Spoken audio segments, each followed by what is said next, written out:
Look at this. Oh? Hindi ba siya? Let's do a fit check. Ayan. So, parehas ka. Ito siya. This is a gelato.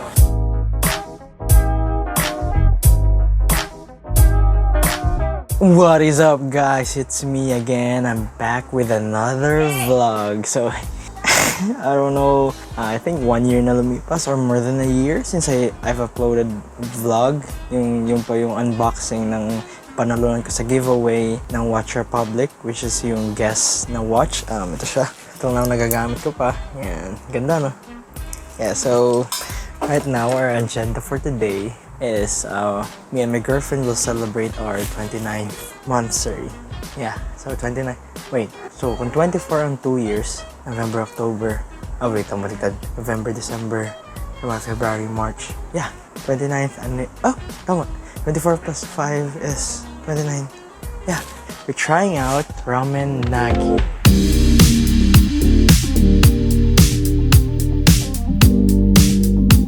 So, di pa namin natatry yun. Kaya today, natry namin yun. Kung hindi kasi mahilig sa ramen, so matagal niya na ako niyayaya dun. Kaya, let's see kung magugustuhan ko. Medyo gutom na ako dahil last ko pang kain is 10 a.m. yung lunch ko sa work. So, right now, we're gonna head out sa SM North and I'll see you guys there. We're here! Okay, so right now, nandito kami sa SM North at sa main and mayroon kasi kaming, I don't know, should we call it a tradition? A tradition wherein every monthsary namin, we're gonna go to a, like, what do you call that? A photo booth. Yeah, a photo booth. Yeah, we're gonna take us a picture. Nakakarami na kami, na-try na namin iba't iba, like for cuts, meron ding Old Moon. and right now, we're gonna try again this one, the film, right there. Okay, so we're gonna try it again. Let me show you guys. Yeah, so yeah, that's the film. Here's a third floor ng SM North Main. So yeah, we're gonna try that again. Kasi natapos na namin yun na nakaraan. Yeah, let's go! So now we're going there. Kasi nung nakaraan, nag-high angle kami dalawa. Right now daw, magna-normal angle lang kami. So let's see, okay? Ay, konti lang yung tao ngayon. So yung napili namin is yung here, it's a sky blue. Yeah, we've done this before. And this one hindi pa. And this one hindi pa. Pero tapos ito naman yun. Sky blue. And we're gonna choose this one. 300 pesos. Papaganda ka pa dyan ah. Ay, ganda ka na. Dry ba yung lips mo? Kaya wala pala kami fit check. Pero parehas kami nasuot ng glass. And so, nawala kasi yung pang-tuck ko eh. So, hindi ako nakatuck ngayon. Fit check. Let's do a fit check. Ayan. So, parehas kami halos. Nagkaiba lang kami dito sa pants ng kulay kasi ako nakakaki. Ayaw mo pa kasi bumili ng beige na slacks. Bibili po lang. We're waiting for other people na matapos nun.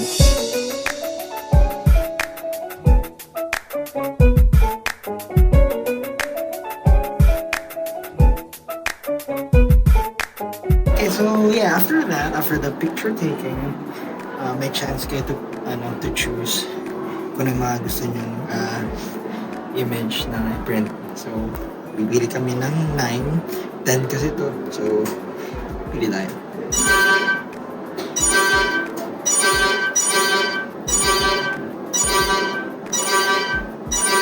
Yeah, so we're down to the last 2.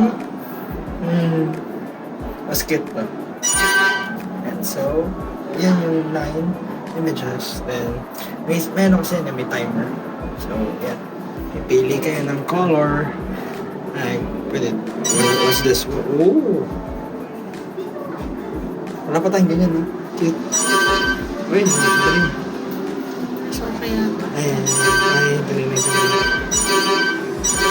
That one. What's this? No. So, after that, lalabas siya dito. You hear that? Ayan. Gumagalaw din siya. So, here is the photo. Dalawa yon for 300. Pero yung dalawa. Yan. First time namin maglagay ng ganito. Another one. So, meron kaming dalawa. Yan. Tapos lalagyan nila yan ng plastic cover sa labas. Okay, so now we're done with the film. And lumabas na kami kasi naglalakad lang kami. Mamaya pa kami magta-try ng ramen nagi. So, gaya na nasa intro ko, it's our first time trying out ramen nagi. But right now, maaga-aga pa kasi it's, what time is it? 4:24 lang ng hapon and hindi pa raw siya nagugutom. Kasi malaki ang serving sa ramen nagi, then walang take-out. So, let's see kung order lang kami ng isa just to try it out. Tapos, next time na pagbalik namin, dalawa na order namin. But right now, we're gonna go to KKV, kanya-kanyang bayad. Hindi! Charot! Yeah, so we're gonna go to KKV and it's just like Miniso but with so many things. I don't know. So, see you guys there. So, anong pinunta namin dito? Ito, wala. Yung ganyan lang. Tingnan lang siya ng kung ano-ano. But nung nakaraan, like nung pumunta kami dito, I think last Sunday, there are so many people, man. Like yung line is sobrang haba. Pero ngayon, wala masyado kasi it's Monday. It's March 24, our monthsary. So ito yung mismong monthsary namin, yung 24. And right now, konti lang yung tao. Look at that. So many things here, man. Parang hindi ko alam kung saan ako magsisimula pag mahilig ako sa ganito. Meron pa yung taas. Ayun. You see that? Yung hagdanan doon. Yun. May paakyat pa yan. How much is that? 300 pesos. Guess the price. 400. Oh, ang galing ko, no? So, may mga pagkain din sila doon, banda. Like doon banda. Kinakapalan ko lang yung mukha ko kasi nahiya ako mag-vlog sa public dahil hindi na ako sanay. Hindi naman ako content creator pa. Papunta pa lang. Eh, what? Look at this. Oh? Hindi bagay sa akin. Ano to? Marami silang cup dito. Look at that. Panda. Ganda mo, Bobby. Cute mo. Dami na ng bucket hat. Hindi ko na nagagamit yung akin, yung binili ko sa Mr. DIY. Yeah. Pero mas maganda yung ganito. Like, yan o, ang cute. Like, look at this. Oh? Ang cute niya, no? This is something I would buy and wear. Look at this store, man. So big. Like, what? What? Parang papunta IKEA eh. So, yung cashier area nila. And ito yung pa second floor. Yeah. May mga food nga sila dyan eh. Look at this. Ito yung, nung unang punta namin dito, napagod ako. But marami pa yung gamit sa taas. And I don't know, man. Napapagod ako. Char! Parang ano eh, halatang di nag-exercise. Bobby, gumulo yung buhok ko dun sa cup. Yeah, so, yeah. We're here, nasa second floor. Yan yung kanilang mga gamit dyan, di ba? Parang Miniso lang na malaki. So, basically, parang mga abubot lang. Uy! Nice! Nice. What is that? It's only 99 pesos. Oh, really? It's 99 pesos. Ano yan? Para sa notes? I think I need highlighters. Para sa... Piyesa ko. Piyesa mo. Oh, yeah. Pag nag-conduct ka na, kailangan mo yan. There's too many pens, man. Asan ba dito yung ano? Yung panda. Naghahanap ako ng panda kasi nung high school ako, yun yung gamit ko. Ano nangyari sa buhok ko? Parang gumulo lang siya lalo.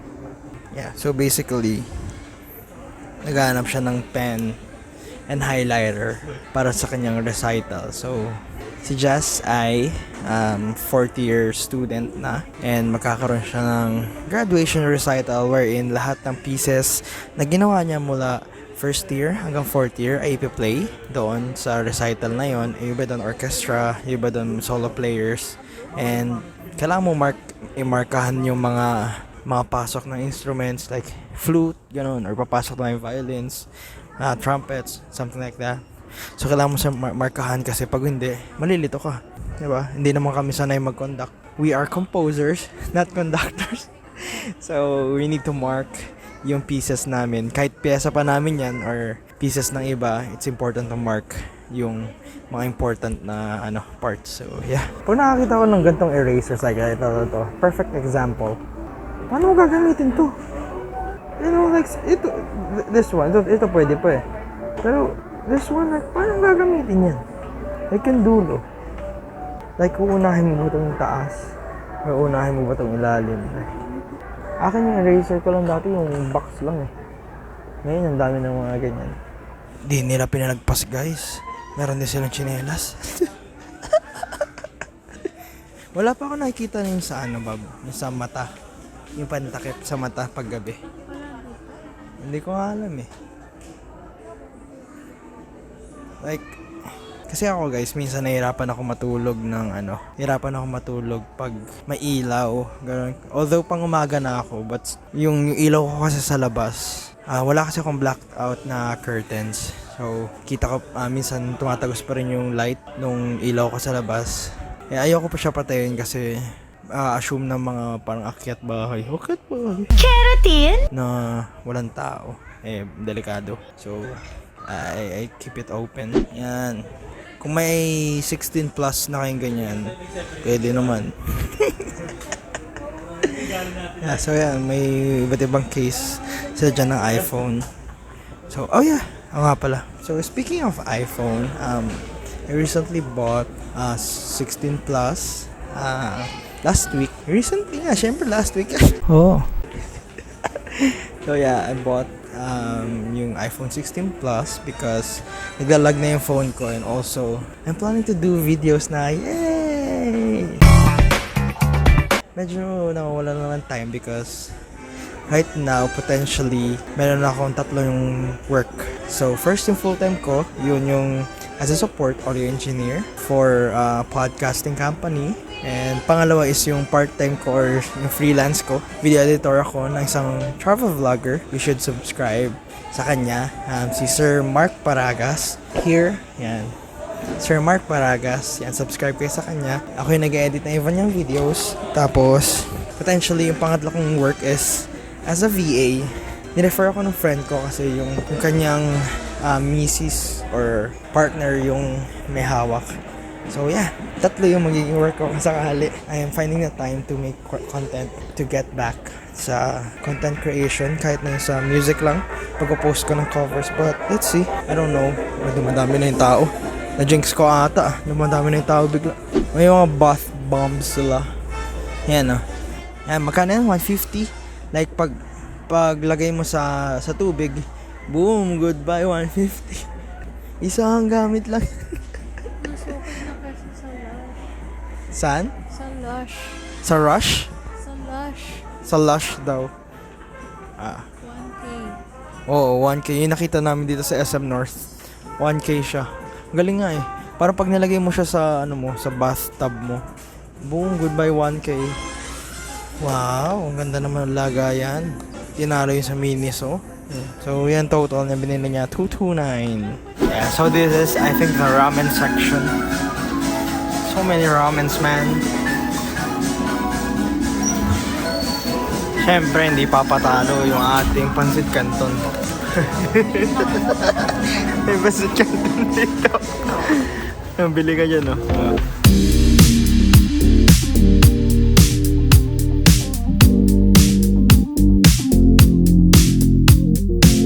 And we're here.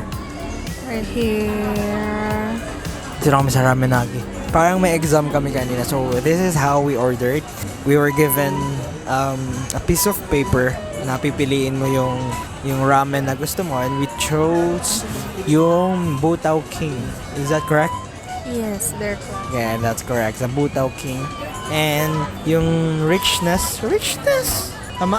We chose lang yung normal. And since this is our first time, I think we're just gonna test muna if magugustuhan namin. So we just ordered one ramen, but nag-add kami mga addition namin side dishes, yung pork tonkatsu and chicken karaage. And then drinks namin yung iced tea sana kasi mga flavored iced tea lang. And lagi siya nag-worry baka hindi namin magustuhan. So we just ordered Royal for our drinks and we're just waiting. So yung ganun pala mag-order dito sa ramen lagi. And although nakita namin siya sa TikTok, parang nakaka-pressure. Parang nakaka-pressure kasi yung katabi ko si ate kanina, kinukuha niya yung order namin. Parang ano ba pressure? Wait lang po. Wait lang.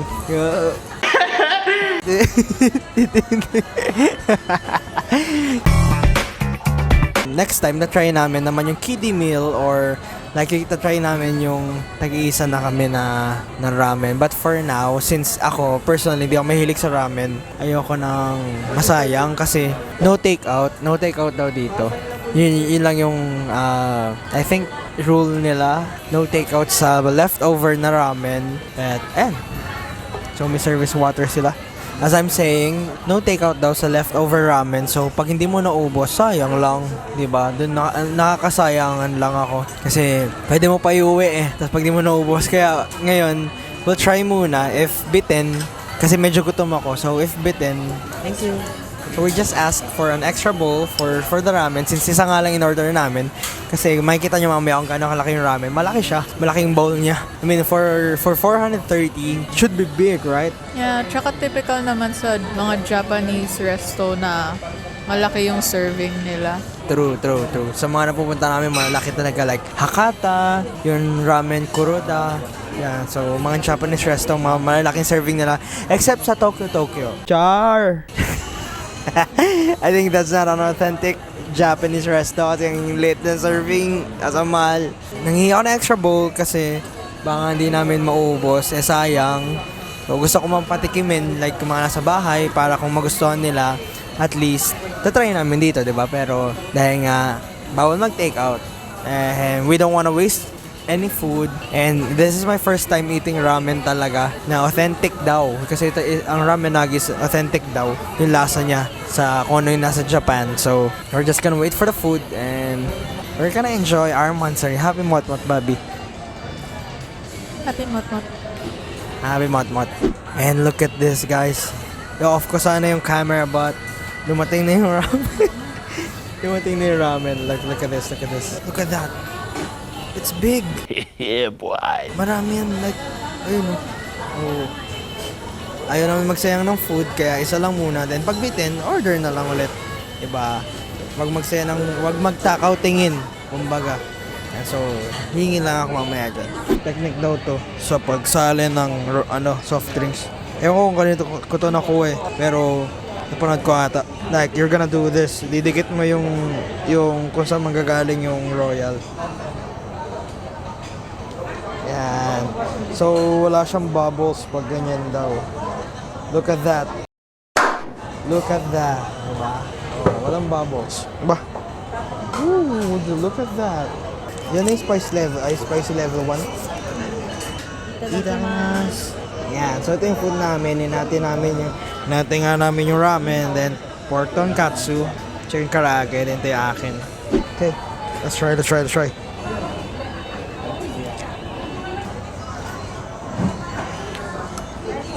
It's good. Level 1 spicy. Walang anghang. What's your verdict? Oh, you see this, man? I don't know what that means. Ang sarap. Ang sarap mo, Pia. But it's good. Yung meat niya ang tender. Grabe. I think kaya ko ng spicy level 3. Char! Let's try naman yung kanilang pork tonkatsu.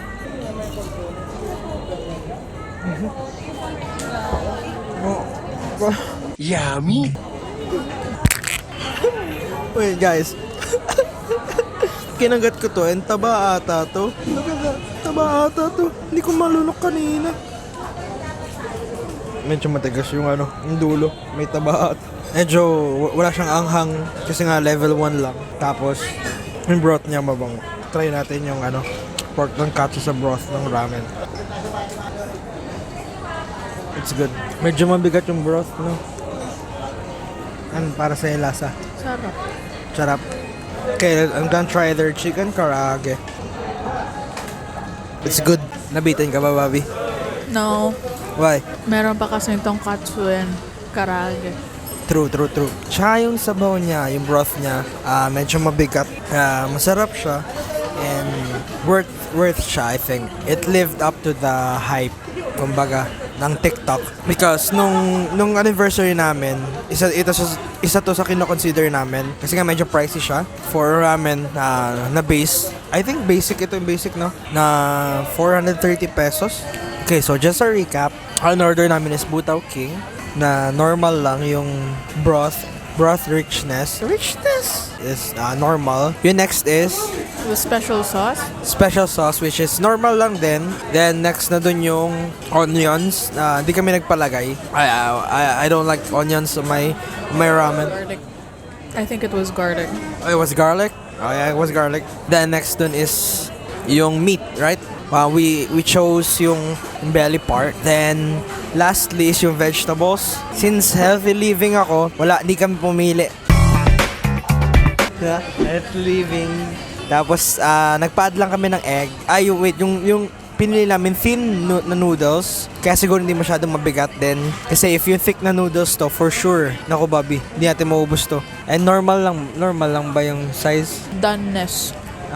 Doneness, normal. Okay, yun pala yun. So, hindi ko alam sorry ha. If you chose the firm one, hindi, kumbaga, i-undercook nila yung noodles.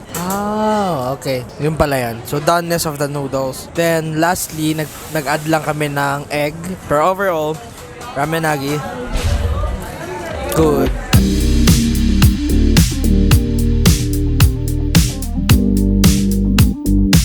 Okay, now we're done with our first ever experience sa ramenagi. So, what can you say about it? Sarap.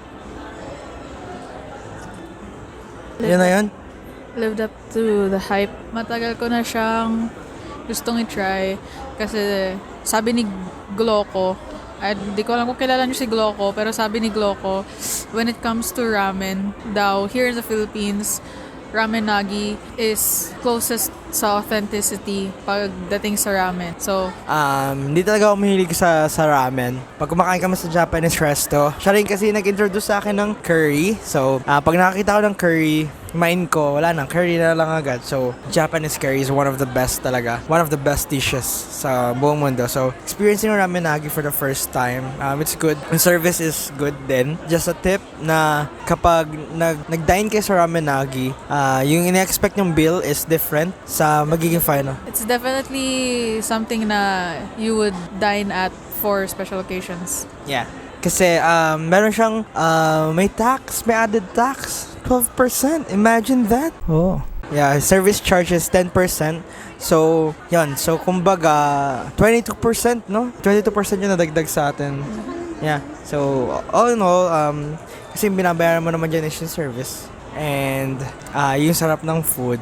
Tapos, kasi mabilis lang sabi sa amin, ilan yung serving time? Sabi ng waitress, 10 to 15 minutes. But then, wala pang 5 minutes, I think. Yeah, wala pang 5 minutes. At puputuloy ko muna yung video Tapos biglang dumating si sir na may daladala na niya yung ramen namin. So yeah, mabilis ito sa SM North. I think, hindi pa dinner. Nag-dine kami ng 5:15. Sabihin natin ganun, 5:15. And ngayon is 6:05. So, hindi pa masyadong maraming tao kanina. Pero ngayon, dumadami na ulit. So, mabilis lang siya. So, overall, ramenagi is good. I thought we were rating it out of 10. Okay. So, one more time. So, overall, ramenagi is 9 out of 10. So, right now, ikot lang kami saglit. Then, we'll take you guys sa aming favorite dessert. I don't know if favorite niyo yun, but gelato siya. Pero, ikot-ikot lang muna kami dyan. So, Magpapatunaw muna. papatunaw muna kami, yeah.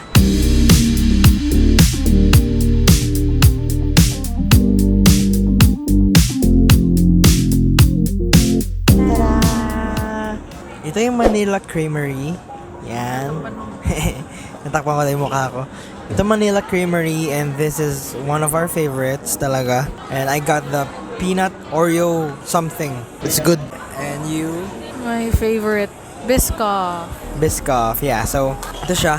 This is a gelato and mas ano siya, mas mabigat siya kaysa sa ice cream. Yeah. This is so good. Look at that.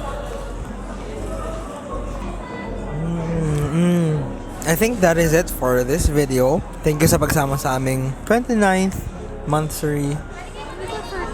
29. Kasi 24 months ang October, November, December, January, February, March. 24 plus 5 is 29 na. Tama.